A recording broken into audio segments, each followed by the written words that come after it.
To all duelists, upcoming updates are here for November 2023, this one being a bit of a big one because it is our first KC Cup post 7's World, and we know, we're going to go into it, that we've got 2 days less than usual. And so this does mean that they are reducing gems for this by giving us 2 days less worth of the daily free gems. And is this going to kind of happen across multiple events, right? Because we also know that in the Ember event currently, they've given us less gems via the event drops, but in place of that, given us box chips. Now, you could say that box chips are worth more than gems, but box chips are usable on cards that are, honestly, not very good now. For most decks, right? Aside from, like, say, a Lance or a Cosmic, they're not great.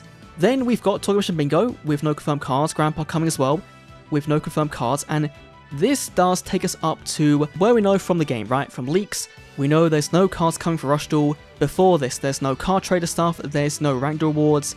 So, let's see how November does. Then we've got the Selena Unlock event coming back, okay, with a brand new skill alleviation, no confirmed cards, we've got Mission Circuit as well, and that's it for mid-November.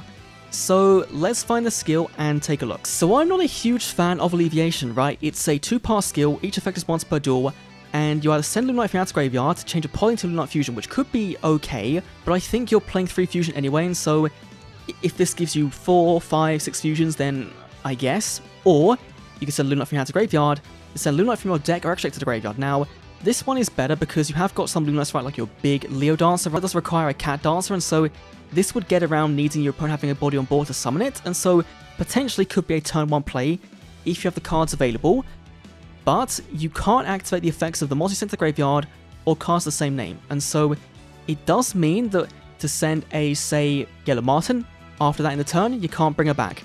If you just send a Crimson Fox, you can't get the attack point down to 0. So the skill seems cool, but I don't think it's going to be that usable over the one we already have. Then late November. Okay, come on, show me some Rush Duel content, please. We have got a new character, You Know I Love You.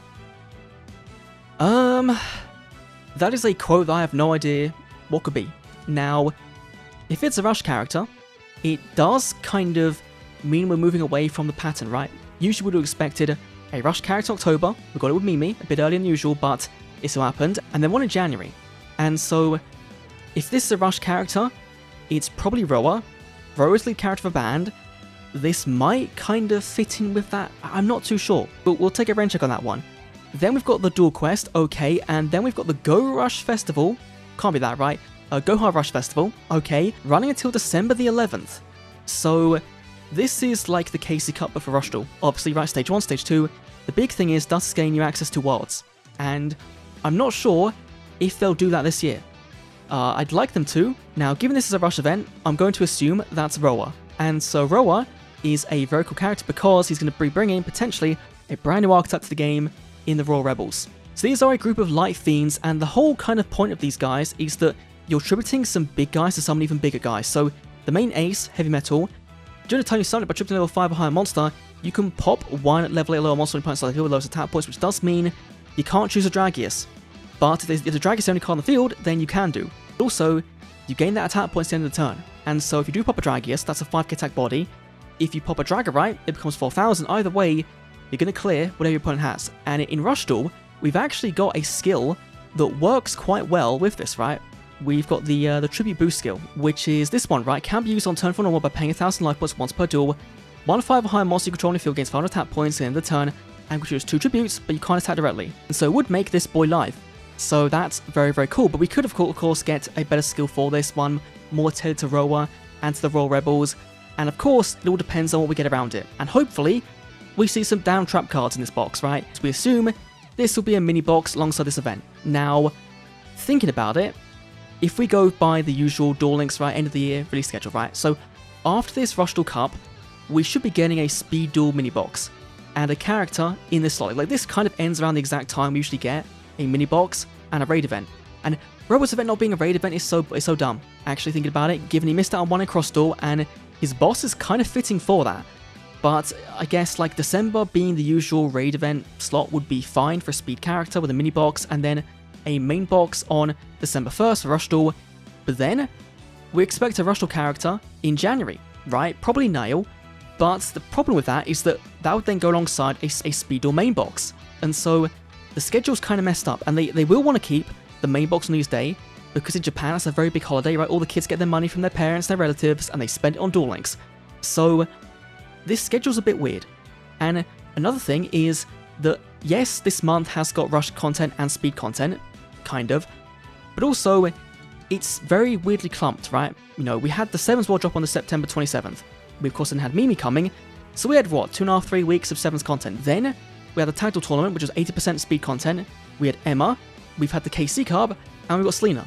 That is 4 weeks, 4.5 weeks, 5 weeks of having no rush content. We then got, you know, admittedly, we've got, what, 3 weeks of Rush Duel, and after that, probably going back to Speed Duel. And I think that's kind of a problem, is that they're clumping these events together to kind of make it so we have a Speed Duel portion and then a Rush Duel portion. And I think splitting them out, so we had a Speed Duel, then a Rush Duel, then a Speed Duel, then a Rush Duel, would be better to making it seem like there's not a big drought for the content. Also would help if they give us more cards right out of the boxes. You know, why we only got one event card in the Tag Duel event for Rush Duel is a bit weird. Why there's no event cards for Rush Duel in the Ranked Awards for November.